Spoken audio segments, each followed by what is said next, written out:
If you know who Batman is, chances are you also already know his sidekick Robin, even if you're not really sure who that is.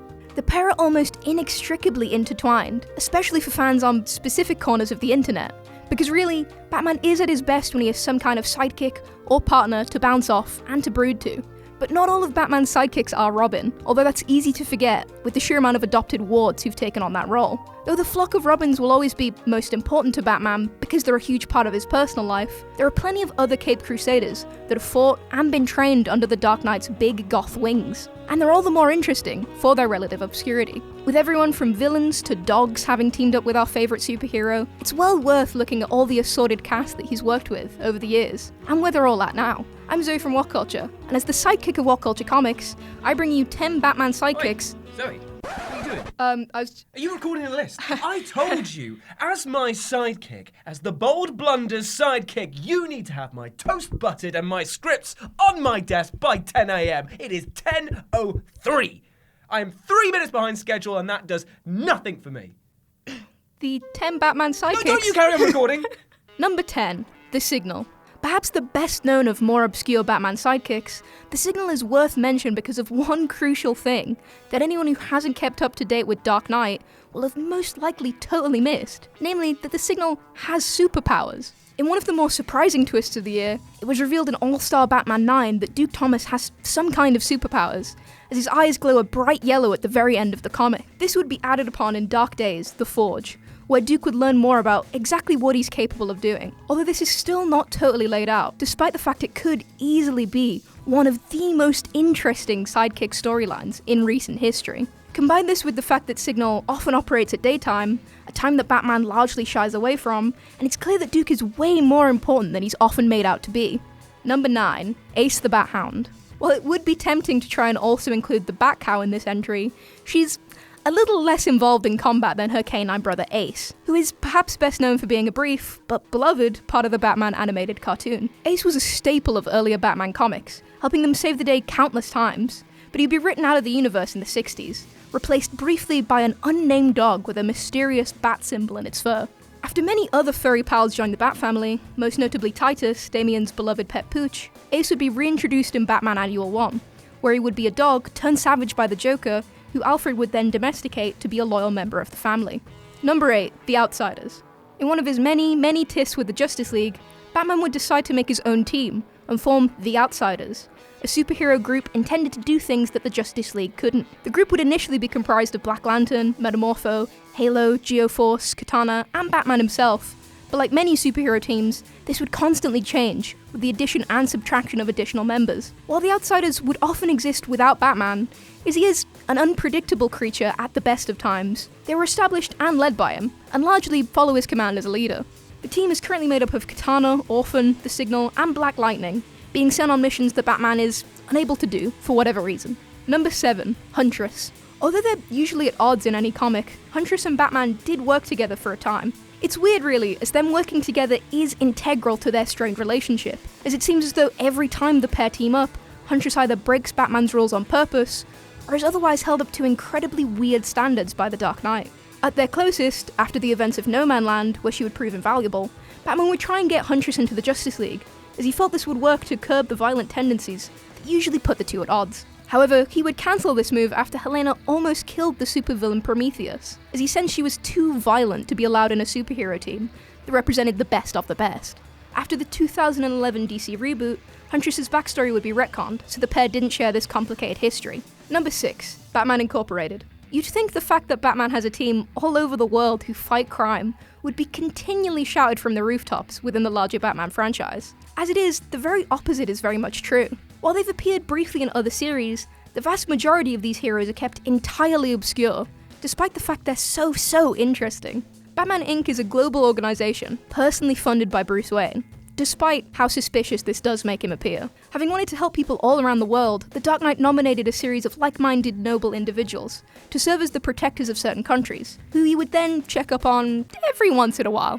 Given this is a pretty huge gesture, and a huge money drain on Bruce, it fully deserves to get more recognition than it does, for the superhero named Man of Bats, if nothing else. Number 5. The Spoiler. Easily mistaken for Huntress due to their similar costumes, Spoiler is a hugely important character who many newer comic fans may have totally missed out on. The daughter of the supervillain Cluemaster, Stephanie Brown decided to become a superhero to offset the damage her father was causing in his villainous career. After helping Batman and Robin arrest her dad, Spoiler would begin a romance with the sidekick of the pair, as they often teamed up to fight crime together. For a while, it was thought that Spoiler had died after she was tortured by Black Mask, and then denied medical treatment by Leslie Thompson, until it was later revealed that this was not the case, and that the doctor had instead helped Brown fake her own death while she recovered from her terrible injuries. Steph would also briefly become Batgirl, although that role currently is possessed by Barbara Gordon once more, making Steph the Spoiler again. Number 4.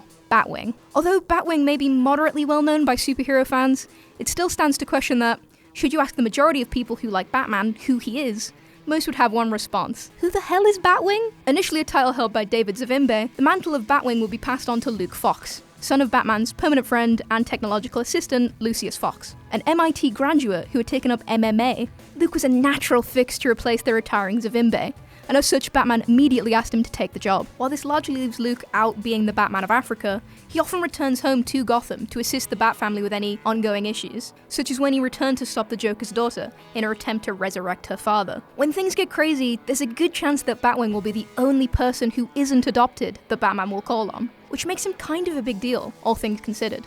Batwing should soon be very well known, however, as Luke Fox is set to replace Batman in the summer of 2020, for a storyline that should carry us into 2021. This in mind, we'll have half a year at minimum of the previously obscure character in DC's biggest spotlight, which should hopefully give everyone time to properly get to know him. Number 3. Bluebird.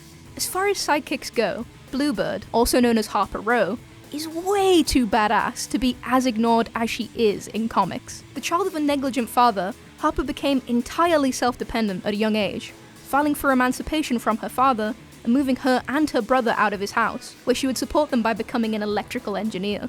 After discovering that her brother was being bullied and beaten because of his sexuality, Harper would try and confront said bullies, leading to a fight where she would get beat up and have to be saved by Batman. While considering herself in his debt, Harper would save Batman twice, once from Tiger Shark and once by saving his life after he was almost killed by the Court of Owls. After this, she would appear as Bluebird, serving as a mixture of another sidekick for the Bat and also a helping hand with any tech-related issues. Realizing she needed to prioritize either her superhero life or her studies, Bluebird would retire from her sidekick career in order to go to college full-time, although she still has her costume, just in case. Number 2. Clayface. While you'd normally expect to see Clayface trying to murder Batman instead of being his loyal aide, this all changes in Detective Comics 934, which sees Basil Karlo accept a surprising offer from the Dark Knight to join his team. Although notably more imposing than his new heroes in arms, Clayface does a genuinely surprising job of committing to the team, appearing legitimately grateful to Batman for offering him this chance to use his powers for good. Because he's a fairly iconic Batman villain, you spend almost the entire time Karlo is with the team expecting him to turn on them at some point. But aside from one case of him being poisoned with a drug that made him violent, he actually never does, leaving the whole thing a legitimately heartwarming story, especially since it ends with him finally being cured.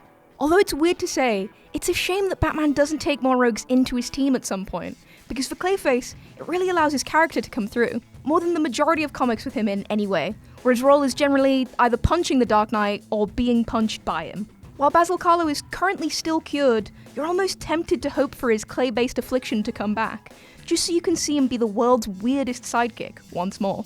Number 1. Harold Allnut. There's a very, very strong chance that there is precisely one reason that Harold Allnut isn't a well-known member of Batman's team, and that's entirely because nobody wants to try and introduce someone to the name Harold Allnut, as it's something you have to find on your own, and then laugh about for about 5 minutes. Which is really awful, as Harold is the most important Batman figure that nobody knows about. Initially appearing in the Question 33, Harold is the hunchback child of two decidedly awful aristocrat parents, who kick him out for his appearance and his mutism. Despite all this cruelty, Allnut spends his first comic appearance saving a child and her mother from a violent criminal, helping them before the Question himself can even arrive on the scene. After working for the Penguin, the tech-savvy Harold will be taken on by Batman, who saw the cruel way the man was treated by much of Gotham's public, and decided to give him a home and a job in the Batcave. Harold will be killed by Hush in Batman 618, but it's technically been brought back by retcons, as he's alive and well in several of the newer Batman comics. So how many of these weird and wonderful bat folks did you recognise? Think we missed someone important? Let us know down in the comments below, and don't forget to like, share and subscribe. I've been Zoe from What Culture, and thank you for listening.